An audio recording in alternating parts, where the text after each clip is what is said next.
But why would Chris Tenerife want to get those audios to disprove what Mark Williams Thomas is saying this early in June if you're not trying to cover something up? It was searching the wrong side of the mountain. You didn't want Mark Williams Thomas involved because he would end up stumbling across the truth. And you don't want us involved because of the same reasons. You are a liar and that you are a contradicting cheat. You are a scammer. You have pulled the wool. You have been covering up something, Chris. He's more or less implying here that he's going to organize misinformation.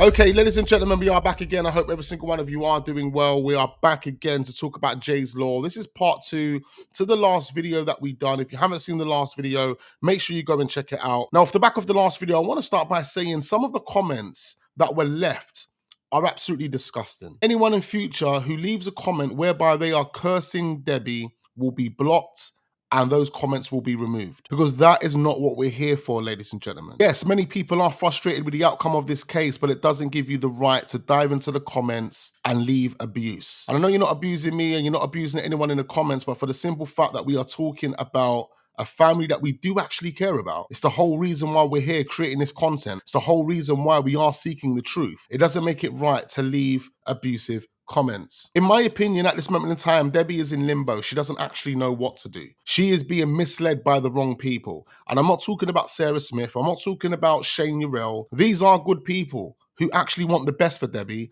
and these are people who are doing exactly what Debbie wants them to do. If Debbie had a change of heart and decided that she wanted Jay's case reopened and reinvestigated, Sarah and Shane are more or less going to support that decision and continue to support Debbie no matter what. But if Debbie had that change of heart, do you think the other two people that are in her corner right now, Chris and Luggy, do you think they would support that decision? I think Chris and Sluggy would do everything in their power to convince Debbie that this is an accident and it's nothing but an accident. Forget everything else that they're talking about online. All of those conspiracies that they're going on about, don't listen to them. We've been victims of their abuse as well, Debbie. Don't listen to them. Those guys are just conspiracy theorists. They're clutching at straws. In my opinion, that's how it would go. Sarah and Shane would support Debbie regardless of what her decisions were. However, Chris and Luggy wouldn't, in my opinion. See, in the last video, we started to prove that Chris Tenerife is a part of the organised misinformation. I'm also going to go through a few more things in this video that prove Chris was always a part of the organised misinformation. He was lying. He was trying to make it look like Mark Williams Thomas was a fake detective. Why? We're going to look at that in more detail in this video, ladies and gentlemen. But think about it. If we was to hand over the information and the timelines of that information to Sarah and asked her to make sense of everything that we have, do you reckon she would see it as a good idea for Debbie to still associate herself with Chris Tenerife and Sluggy after the information that we have, after the evidence that we've got? Like, how would she feel if she got her hands on that information and she was able to see a clear timeline of events whereby Chris Tenerife and his team were spreading organised misinformation? How are they going to feel? Does Debbie know? How is Debbie going to feel? What's going to happen to Jay's Law once we provide the red flags and show the contradictions and the evidence to back up those contradictions? The lies, the deceit, the misleading, the covering up. I'm telling you now, ladies and gentlemen, nothing we've been told by the friends is true. The Rolex situation is not true, made up. The event never happened. Someone fabricated that shit. That literally the whole entire story that we've been given regarding Jay going to an Airbnb, leaving that Airbnb and walking the wrong way never happened. Otherwise, they would have been able to provide us with some form of evidence to prove what they say happened actually happened. As I've always said, after 1:10+1, after Jay got kicked out of Papagayo nightclub, whatever happened to Jay happens. Everything we see thereafter is a fabrication. It has been made to look a certain way. I'm also going to prove it once again by reacting to Lucy's inquest statement. Now, I've gone through Lucy's whole inquest statement and she has lied through her teeth again. We haven't broadcasted this in any of our videos. The only inquest statement we have more or less debunked was Brad's. We're going to do Lucy because Lucy, oh my God, I can't believe I haven't done hers already. Lucy's inquest statement is full of lies, and you guys are going to need to turn your notification bells on so you don't miss out on that one. We'll probably drop that one next or over the next coming days. But Lucy's inquest statement is alarm bells. All right, so let's start with this. What this is going to prove, ladies and gentlemen, is that Chris is a troll, and he's always been a troll. This is a massive contradiction and a red flag that proves Chris is doing something dodgy. And the reason I say that is because look at the comment that Chris is leaving under Mark William Thomas's video. This is the fake detective that Chris Tenerife was talking about, right? He said that this fake detective is going to create a shitstorm, right? Remember what he was saying back in June? So although you're saying that this is a fake detective, a fake cop, and we are going to get to more of those screenshots in this video, ladies and gentlemen, so don't go anywhere. Here we have Chris trolling, asking Mark Williams Thomas, do you want some funding, Mark? It seems like a normal question, but it can't be a normal question when this guy has already told us this is a fake detective. Fake detective, trying to create a shitstorm. He's in Tenerife working with a news agency, trying to make money. That's what Chris Tenerife says. Don't worry, we're going to get to those messages. Why are you here asking Mark Williams Thomas under one of his videos if he wants some funding? See, this is Chris being sarcastic because Mark is asking for help about some case that he is looking into. So this is Chris being a troll and more or less trying to take the piss here. That is what he's doing. He's more or less trying to take the piss, being a troll, asking Mark if he wants some funding. Where are you going to get the funding from, Chris? Where do you get the funding from? Oh yeah, I forgot you're a director of multiple companies, right? So again, weird comment for Chris to be leaving, but from my perspective, it's not weird. This is Chris trolling. All right, so let's get back to these screenshots, ladies and gentlemen, that Chris would have been sending in June of 2024. As we've already just seen, Chris Tenerife trolling Mark Williams Thomas. And what we're about to run through is Chris Tenerife more or less calling Mark Williams Thomas a fake detective. But there are a few other things that he says in these screenshots, ladies and gentlemen, that are incriminating and tell us all we need to know. Chris playing mind games, making it look a certain way, trying to control the online narrative. This is before he was actually on the ground searching. See, at this time, ladies and gentlemen, they were hoping that the Guardia Civil would have found Jay's body. And whilst the Guardia Civil were out there searching, Chris Tenerife was online controlling. Yeah, controlling the online narrative. The moment the search stopped and they brought in the Secrecy Act, that's the moment Chris started searching. So Chris started his search after the Secrecy Act come into play. Now, people need to look into the reasons as to why the Spanish usually implement Secrecy Acts in cases. Extremely dodgy. So Chris says, get in contact quick. And Johnny, it's all going to come out about this fake cop. He says, I need references to corroborate they're 100%. Otherwise, this fake cop will create a shitstorm. What does he mean? Think about what he's saying here.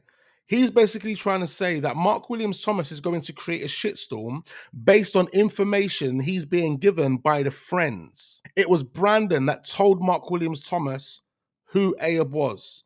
He said Abe's name was Johnny. We don't know where Mark Williams Thomas got the surname Vegas from. I believe that Johnny Vegas that went onto the live stream with Francesca was purposely stitched up. Bearing in mind, Mark Williams Thomas didn't land in Tenerife until the 24th of June. His first video that he published was on the 26th of June. He says in that interview that he has been with the family for 2 days. Well, 1 day and an evening, which means he would have flew into Tenerife on the 24th. That gives all of these guys, Chris, Luggy, Abe, Brandon, Lucy, Brad even, it gives them at least 6 days to come up with a story, to come up with an angle, to come up with a direction of where they're going to take this story. On Mark Williams Thomas's second day, his first full day, that's when he would have spoken to Lucy and Brandon. So the audio that we would have heard in the documentary would have been from the 25th of June. So on the 26th, when Mark Williams Thomas does his first press conference and he lets the world know that he's got a picture of Abe and he's looking for a guy called Johnny. Did he actually say, let me just quickly check this actually, because I watched it today, didn't I? So I've just literally gone back to Mark Williams Thomas's interview quickly, the first ever interview he done. And he says in the interview, he said he's got the name of one of the people, which is Johnny, but he says he's got the picture of the other person. So Mark is more or less thinking that the two people he's looking for, one of them's Abe and one of them's Johnny. That's how it sounds. Now that makes even more sense for why they did what they did with Johnny Vegas. Yeah, that makes sense.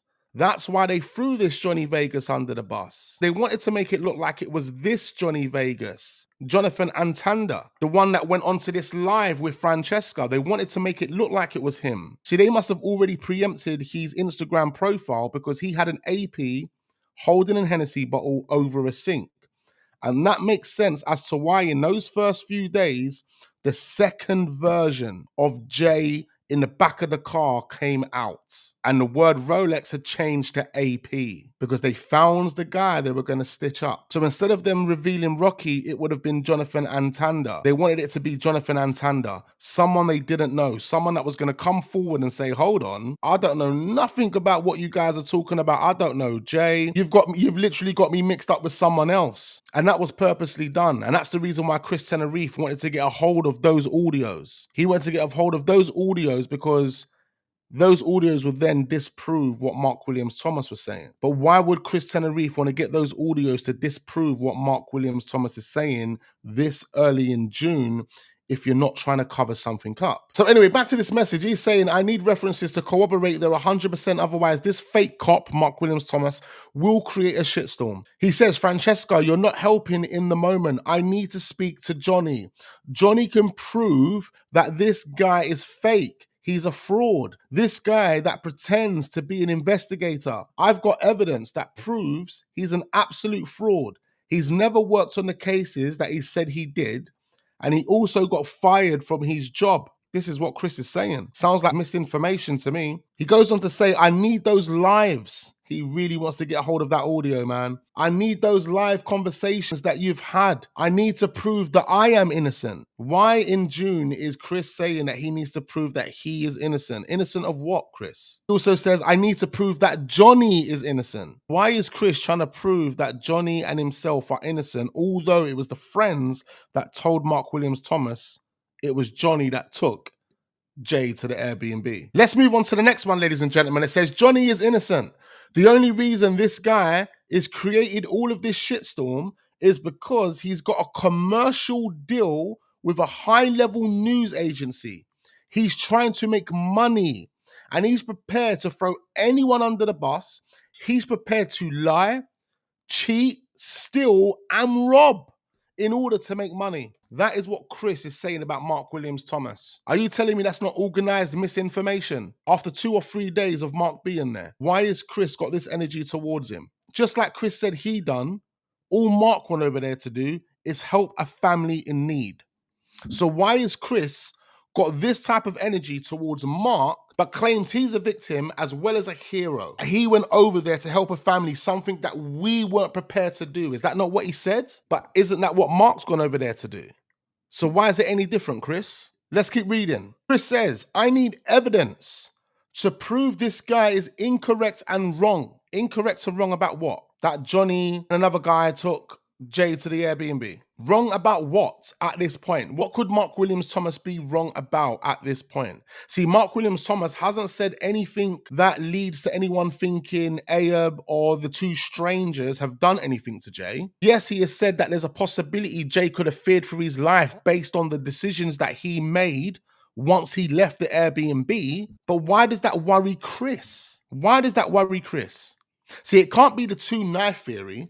It can't be the Rolex situation. So what was it that Mark Williams Thomas was saying that got Chris so worried? He says, I need you to send me those records of the conversation we had, referring to the live audio with Johnny Vegas, the fake Johnny Vegas that they've stitched up. Chris goes on to say, and another thing, and this is where he starts getting aggressive. He says, Francesca, do you think I'm stupid? Bearing in mind, Francesca hasn't even responded to Chris. So he has just randomly sent this next paragraph aggressively with intimidation. And he says, I was taking on the baddest of people on the planet. 22 years old, Bin Ling El Zakawi. He says, I couldn't give an F. Yeah, I know when people are right and people are wrong. He says, I know Johnny is right. Is he right now, Chris? He says, and this bit doesn't make sense, but it kind of implies that Johnny's his friend. He says, I know Johnny is right and always made to right. I know my friends are right and people are starting to question me. I'm involved in something that I'm not. The only way I can clear my name is to prove this motherfucker, Mark Williams Thomas, is a fraud. This detective is a liar. He says this detective is a liar. He's trying to do a deal with a news agency. So he's repeating himself again to make a lot of money. So he's trying to convince Francesca that Mark Williams Thomas is only doing and saying what he's saying because he's trying to make money from a news agency. A lot of money. Chris goes on to say that's why he started to blow the whistle and that's why he's talking about what he's talking about. I don't need fucking help from anyone. So Chris is basically insinuating at this point that he can do all of the work. He doesn't need Mark Williams Thomas there. Mark Williams Thomas is creating a shitstorm. And if Mark Williams Thomas sticks around, it could potentially lead to us finding out the truth. That's what he's implying here. That's why he doesn't want Mark Williams Thomas there. That's why he said, I don't need no effing help from anyone. Because he's basically saying he's going to do it. Bearing in mind, at the time when he's saying all of this, he isn't physically searching. The Guardia Civil are. And like I said, they were hoping that the Guardia Civil would stumble across Jay's body. See, the only problem that the Guardia Civil had within that 2 weeks of them hoping that the Guardia Civil were going to stumble across Jay's body is that they were searching the wrong side of the mountain. They were searching the wrong side of the mountain. The side that they claimed Jay walked and went off roads, Jay never did that, did he? He never did that. And that's the reason why the Guardia Civil and all of their resources, all of those professionals, all of those specialists, all of those dogs, they wasn't able to get a sniff of Jay in those first 2 weeks because Jay never went that way. The only person who was adamant that Jay went that way was Chris Tenerife. So at that point, you're basically saying that Chris Tenerife is going against the Guardia Civil and saying, no, them man are lying. Them man are lying. Jay is definitely here. I know Jay is here. How do you know Jay is there, Chris? How do you know Jay is there? Oh, we just went based on the facts. Well, what were the facts, Chris? That Jay's mobile phone pinged there? What other facts did you have? That Brad said he see him going off-road? Does that mean that Jay was 100% there?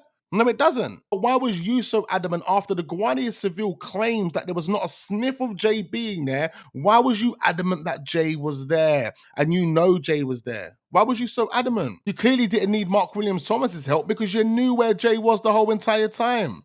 That's the reason why you're more or less trying to turn people against Mark Williams Thomas, because you knew ultimately if Mark Williams Thomas continued to snoop, he would ultimately find the truth. See, it's funny, I think one of the reasons as to why they put in the Secrecy Act wasn't just to keep all information in-house, but it was also to keep Mark Williams Thomas out.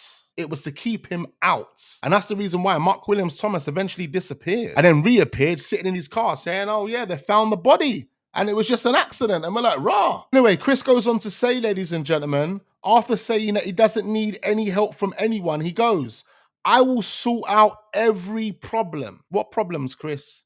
What problems are you going to sort out? So that means keeping Lucy, Brandon, and Ayub and Brad out of trouble. That means instigating arguments online and then blaming that on content creators like us and then manipulating Debbie to make her feel a type of way so she can reach out to Sarah Smith and try and implement this new law called Jay's Law that prevents us from continuing searching for the truth. The same thing that Chris is more or less doing here with Mark Williams Thomas. You're doing the same thing. You didn't want Mark Williams Thomas involved because he would end up stumbling across the truth. And you don't want us involved because of the same reasons. But Chris says he will sort out every problem. He goes on to say, what I need is the truth. I was talking today with some caballeros. I'm not too sure if I'm pronouncing that right. Gentlemen, we've got nothing to hide, in the same boat together and all on the same result. We all want Jay found safe and sound. Hold on. He says he was talking to some caballeros gentlemen. I mean, I don't know who they are, what that means, but these guys have got nothing to hide. I mean, why would they have something to hide? What are we talking about? They're on the same boat and they want the same result. And that's to find Jay safe and sound. He goes on to say, this detective is a cancer to society. I need you to send me those lives. He's really on those lives. He's desperate for those lives. And he is literally saying anything to get his hands on those lives. anything he can, not realizing that over 12 plus months later, these messages were going to come and bite you in your ass and prove that you are a liar and that you are a contradicting cheat. You are a scammer. You have pulled the wool. You have been covering up something, Chris. You have fully been covering up something, and it was inevitable that it was going to get to this. You should have held your mouth shut, and you never should have convinced Debbie that us content creators were the trolls. See, I know Debbie did receive some disgusting and diabolical messages, but they were manufactured, ladies and gentlemen. Yeah, some of the comments that were left on mainstream media platforms like The Sun, The Metro, The Daily Mirror, some of the people that left comments on there left some disgusting comments. But I'm telling you now, these guys started the trolling. They started the trolling off the back of Debbie receiving that disturbing message saying that you're never going to see your son again, because that message was a genuine message. It was real. It was real. Anyway, he goes on to say, Francesca, I don't need help. Johnny was on the line tonight. I listened to him. He understands me. And now I know we're both being played. He says, I've got a game of my own. I want to play a game of my own. I'm going to play it against that detective that is making up lies. So what does this mean, ladies and gentlemen? He's going to play a game against the detective who he claims is making up lies, who we know is actually getting his information from the friends. He's more or less implying here that he's going to organize misinformation. Like, you guys are absolute clowns. I can't believe you had the audacity to go and reach out to Debbie and convince her that you were victims. You were never victims. The only victim here, ladies and gentlemen, is Jay and Debbie and Warren and Zach. They're the victims. You have tried to turn this on its head to make it look like us content creators who were searching for the truth, just like Mark Williams Thomas. We're the ones that are creating a shitstorm. We're the ones that are trolls. We're the ones that are abusing the family. We're the ones that are harassing Debbie. We're the ones. No. You are the ones that are manipulating this whole damn thing, and you've been doing it from day one. So this is just the last little bit here, ladies and gentlemen. It says, I'm going to play it against that detective that is making up lies, but I can't win the game without the help from Johnny. I can't win the game. I can't win the game without the help from Johnny. Please get Johnny to contact me. So at this moment in time, it's about trying to make things look a certain way. He says, I will go to him anywhere in the world. I will sit with him face to face. He can see my eyes. I can see his. He will know I'm 100% correct, proper. But I'm going to bury this motherfucking detective. Help me. So what does that tell us, ladies and gentlemen? I think that kind of tells us all we need to know, doesn't it? It tells us that we've all been getting played. Even cyberbullying. Oh, don't worry, ladies and gentlemen, we're going to get there. They wanted to try and threaten us with Jay's Law. It would have made more sense for Debbie to come to us as content creators so we can build a proper campaign to ensure families get the right support from foreign authorities. That would have been a petition I would have been all for. Or, you know, the British police being liaisons for English families if their child goes missing abroad. That is a petition I would have been all up for signing. As far as I'm aware, no other family have gone through what this law stipulates. No other family has been trolled and abused the way the Slaters and the Duncans have. And it's really sad to know that these guys have gone through that. But the reason they've gone through it, ladies and gentlemen, is because the people were trying to cover their backs. That disturbing message that was sent to Debbie was a genuine message. And off the back of that message, they had to create the illusion of trolls. Rachel was involved in creating that illusion. Lucy was involved in creating that illusion. Chris was involved in creating that illusion. And so was Sluggy. They were all involved in creating that illusion. And if Lucy and Rachel want to object to that, that's absolutely fine. Because guess what? The receipts we have don't lie. You guys try to make it look a certain way. You try to make it look like something that it wasn't. And you've done all of that to cover your backs. But at the same time, you pulled the wool over Debbie's eyes and you pulled the wool over Warren's eyes. We're going to leave it here for this one, ladies and gentlemen. We are going to be back with another one, so don't go anywhere. We're still going to be proving that these guys have been involved in organized misinformation, as well as cyberbullying, as well as creating malicious content. I mean, everything that they described for Jay's Law is what they created, is what they done. This is like a problem reaction solution method, ladies and gentlemen, where they created the problem, they got a reaction, and they offered us the solution, which is Jay's Law. You can't play with us like that. You can't play with me like that. Reason why we're here creating content on Jay, ladies and gentlemen. We know the truth. They know we know the truth. And we ain't going to stop until we get to the truth.